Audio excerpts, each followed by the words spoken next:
Hola, bona tarda. Us anem a presentar la sessió titulada Esferodinàmia i rebozo aplicats a l'embaràs i el part. El meu nom és Montse Lleveria, soc llevadora de la CIR Terres de l'Ebre. Y yo soy Erika González, residente de Matrona de segundo curso. Com a objectius de la sessió, primer que res farem un breu recordatori de l'anatomia de la pelvis, aprofunditzarem en el coneixement de l'esferodinàmia i el rebozo i els beneficis amb l'embaràs i en el treball de part, i per últim conèixer l'ús de la gentilla i el cacauet al moment també del part.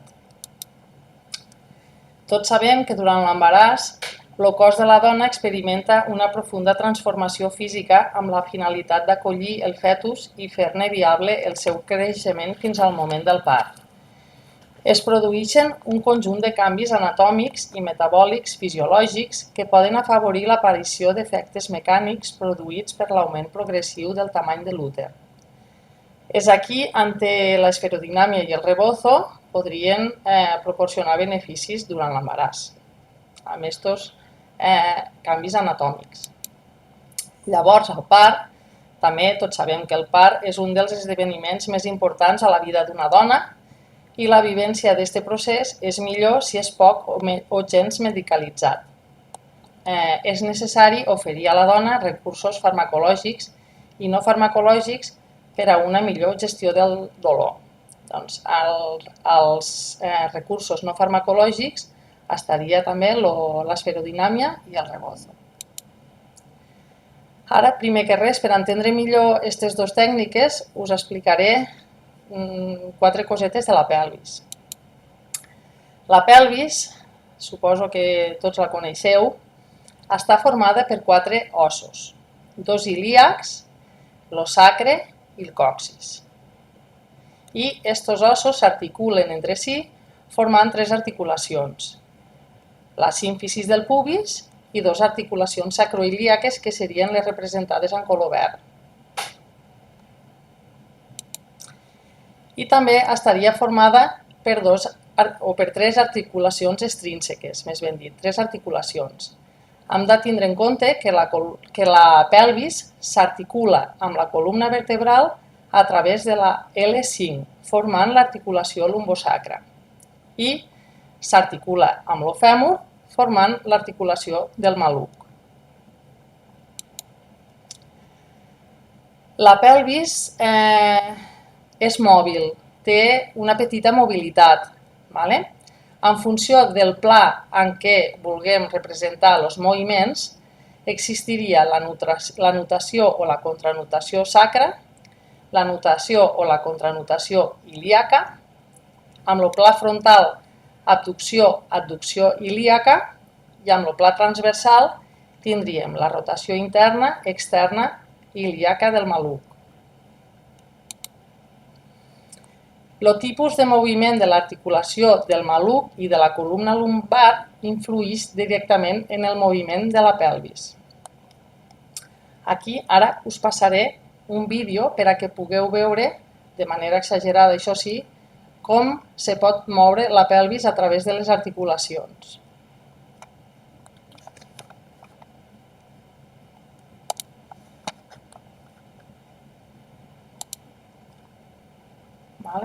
Veieu, això seria la contranutació, la nutació, la rotació externa, la rotació interna, també podria ser abducció ilíaca, això seria unes asimetries, i la nutació ilíaca i contranutació ilíaca.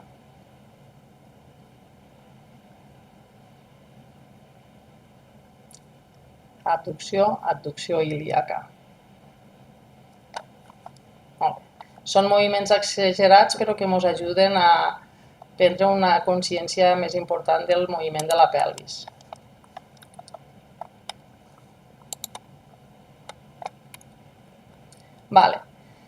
Recordar també l'excavació pèlvica. L'excavació pèlvica seria el recorregut que el bebè fa durant el procés del naixement. Té forma de cilindre corbat passant pels 3 estrets de la pelvis.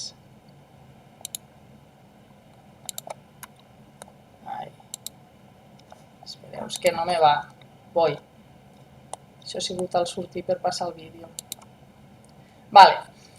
Entraríem ara amb l'esferodinàmia. Què és l'esferodinàmia? És un mètode de treball corporal que busca la tonificació muscular, la flexibilitat de les articulacions, la relaxació de tensions i el treball de la consciència corporal amb l'ús de pilotes d'un diàmetre entre 55 i 85 centímetres de diàmetre.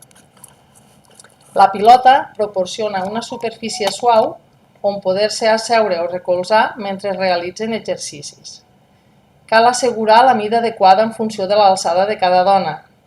L'objectiu és aconseguir que l'angle del maluc siga de 90 graus, ni més ni menys. D'acord? Per tant, depenent de l'alçada de la dona, s'utilitzarà una mesura o una altra. D'acord, què diu la evidència científica? Doncs el 1963 se va introduir per primera vegada la pilota amb finalitats de tractament del neurodesenvolupament, sobretot amb objectiu de rehabilitació. No va ser fins més tard que es va fer un estudi, la Simkim el 1995 i Pérez el 2000, que van ser els primers en fer estudis i difondre el seu coneixement dels avantatges de la tècnica, específicament en el treball del part i sobretot orientats a el tractament del dolor, la millora del dolor durant el part. Aquí us he penjat diversos estudis més recents que fa referència a la evidència existent en aquests moments i actualitzada. Aquest és un estudi del 2021, és un estudi prospectiu amb 209 gestants primípares entre 24 i 27 setmanes d'embaràs. Se va fer el grup control i al grup intervenció se'ls va ensenyar a fer uns exercicis a realitzar en què incloia treball dels músculs abdominals, del perineu, del maluc, del diafragma i músculs paravertebrals.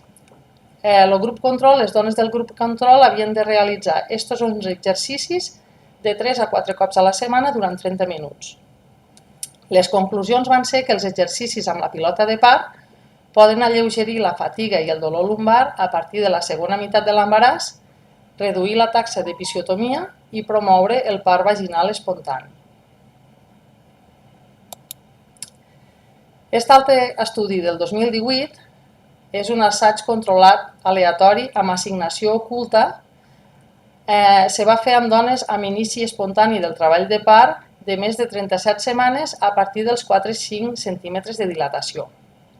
Al grup control se'ls va oferir les cures habituals i al grup experimental se'ls va proposar l'aplicació de 3 intervencions de fins a 40 minuts cada una. La primera era exercicis amb pilota de parts als 4-5 centímetres, la segona intervenció va ser massatge als 5-6 centímetres i la tercera oferir una dutxa tibia a 37 graus quan estaven als 7 centímetres. Com a conclusions, se van poder extreure que aquesta sèrie d'intervencions no farmacològiques van reduir la gravetat del dolor, fet que va retrasar i reduir l'ús de medicació analgèsica. Les intervencions van ser segures, sense efectes adversos sobre els resultats obstètrics i amb una lleu millora en l'estat del nounat al naixement. Això es va arribar a la conclusió a través de la valoració de l'Apgar. També es va poder observar una major satisfacció per la reducció en el temps de treball de part i de l'expulsiu. Aquest altre estudi és també un assaig controlat aleatori del 2023 en què es va agafar una mostra de 120 dones embarassades primípares assignades aleatòriament al grup control o a intervenció. Les dones que van entrar al grup d'intervenció, als 4 centímetres de dilatació, les dones iniciaven una pauta d'exercicis amb la pilota. I com a conclusions, se va poder determinar que l'exercici amb pilota de part va reduir significativament el dolor i el temps de part. L'ús de la pilota en dones de baix risc ajuda al descens fetal, la dilatació cervical i escurça el temps de part.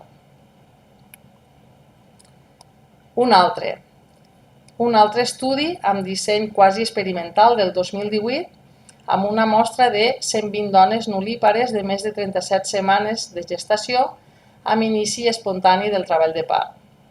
Al grup control se'ls va oferir les cures habituals I al grup intervenció se'ls va proposar de la realització d'exercicis amb pilota de part entre 10 i 20 minuts cada hora fins als 10 centímetres de dilatació. Quan se'ls va proposar formar part d'aquest estudi, se'ls van proposar també 6 tipus d'exercicis diferents. Les conclusions d'aquest estudi va ser que l'ús de la pilota durant la primera etapa del part mostra una dilatació i un descens de la presentació més ràpida, una durada més curta del part, una reducció del dolor i el nivell d'ansietat durant el part i una major satisfacció en el procés. I per últim, us poso aquesta revisió sistemàtica i metaanàlisi del 2022 en què es va fer búsqueda d'assajos controlats aleatoris a diferents bases de dades fins al juny del 2019.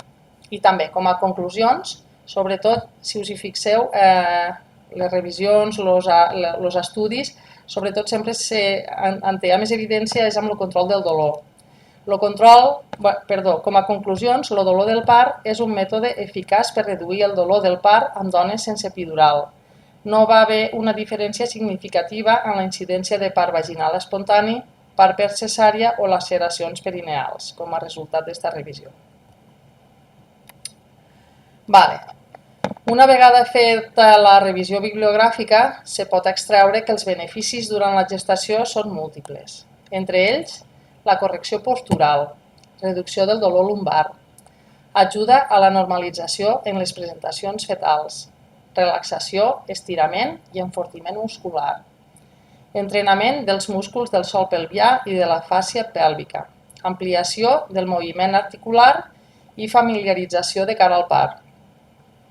És evident que si volem que una dona, quan arriba a sala de parts, volem que utilitzi la pilota, és imprescindible que aquesta dona ja hagi estat en contacte amb aquesta eina, perquè quan està de part, com a primera vegada, doncs segurament no li podrà treure tot el profit que li podria treure. Beneficis durant el treball de part.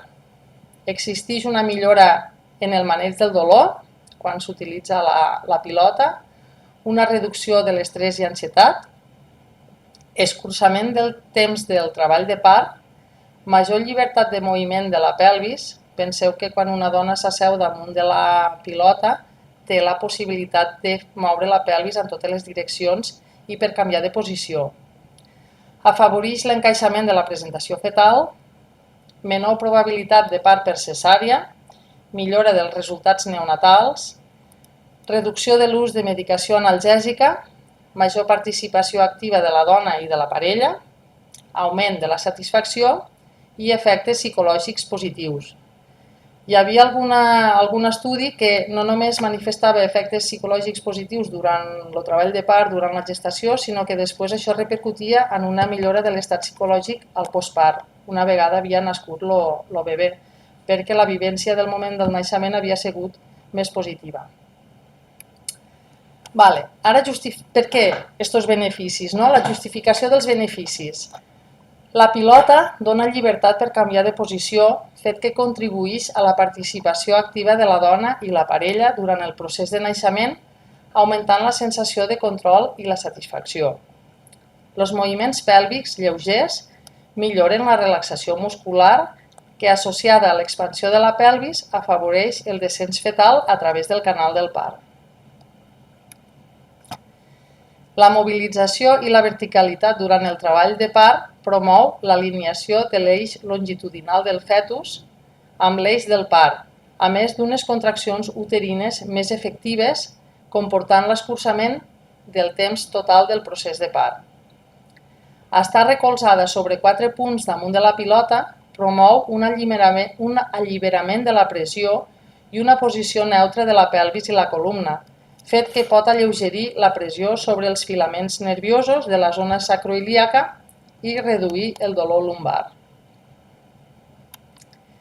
Se pot combinar amb altres mètodes no farmacològics per al control del dolor, com podria ser el massatge, la respiració, l'aromateràpia.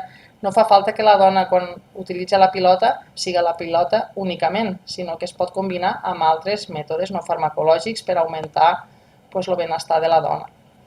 Aquests avantatges comporten beneficis psicològics i en els resultats obstètrics. Per tant, podem dir que l'ús de la pilota comporta beneficis durant la gestació i el part, que és un recurs econòmic, no farmacològic, no invasiu i sense efectes secundaris. A les revisions que he fet, com a única contraindicació, sortia que potser no seria recomanable l'ús de la pilota en dones que es necessita una monitorització de la freqüència cardíaca fetal contínua en cas que es perdés el focus o en cas de dones amb patologia mental inestable, no controlada, d'acord? Però per la resta no hi hauria contraindicacions en embarassos i parts de baix risc.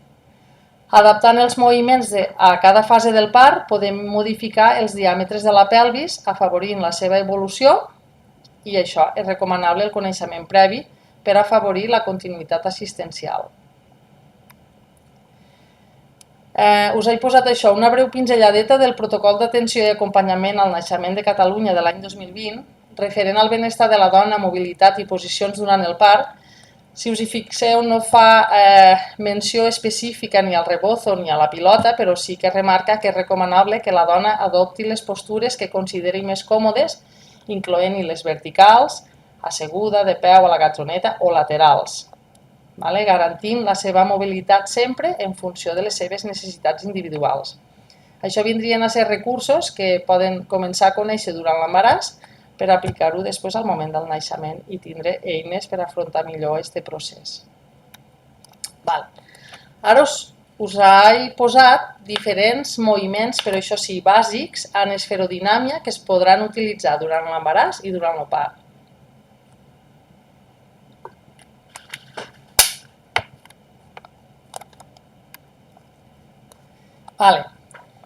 Per començar us fico la posició inicial. La posició inicial seria aquella que, com us he dit, l'angle del maluc és de 90 graus, els isquions estan recolzats, la pelvis té una posició neutra, una autoelongació de la columna i peus en contacte amb el terra. Seria la posició de connexió.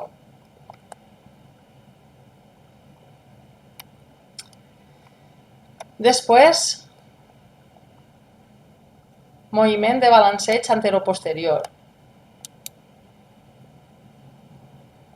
Seria basculació de la pelvis cap a davant, cap a detrás.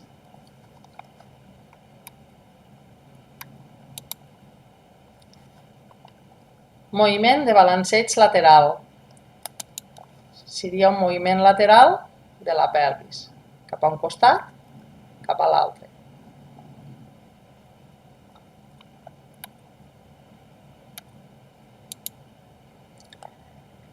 Cercles. Seria dibuixar amb la pelvis cercles amb una direcció o amb l'altra, cap a la dreta o cap a l'esquerra.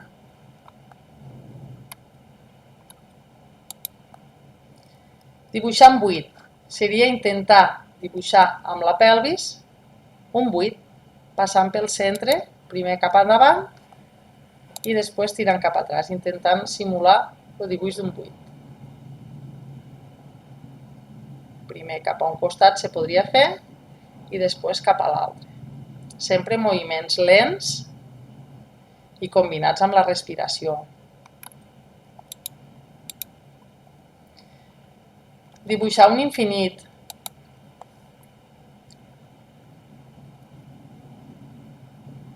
Seria com un buit agitat, primer passant cap a un costat, cap a la dreta, després cap a l'esquerra. Basculació de la pelvis, en posició de quadrupèdia, recolzada a la pilota. Seria bascular la pelvis amb anteversió, retroversió.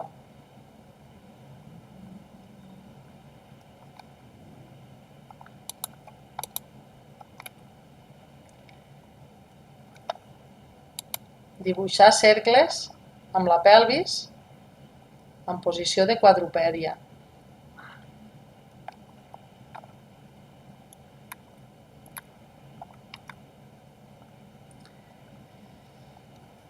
La realització d'asimetries seria en aquestes situacions en què la pelvis treballa amb asimetria, que seria com han vist al vídeo, no? Amb aquestes dificultats en encaixament o amb asincretismes. Bastant recolzada a la pilota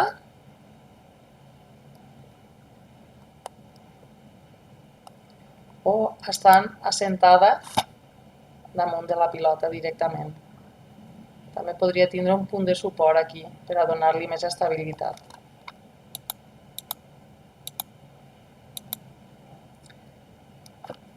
Moviment de rotació interna del fèmur.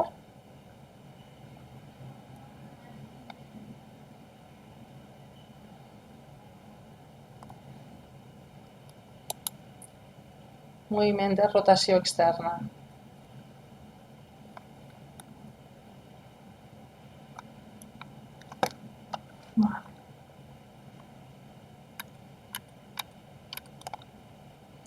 I això serien posicions de repòs. La primera és una demostració de com, asseguda a la pilota, podríem utilitzar el massatge lumbar, o l'altra posició seria la posició de descans, de recuperació, de relaxació, de connexió. I llavors recordar que, clar, evidentment, quan estem en treball de part, és quan el moviment multidireccional, la verticalitat, la gravetat ens interessa més i que com a sala de parts disposem dels fulars per a que la dona es pugui penjar, podem utilitzar la pilota en suspensió amb un punt de recolzament. Això són fotos extretes del llibre de mobilitat de la pelvis. I aquí, per exemple, aquesta senyora se suposa que està apoyada amb algun moble, però podria estar recolzada amb la seva parella. O, inclús, damunt del llit de parts, amb un suport tou. Ara li passo la paraula a la Èrica, que us explicarà a continuació el cacauet i la xentilla en el treball de part.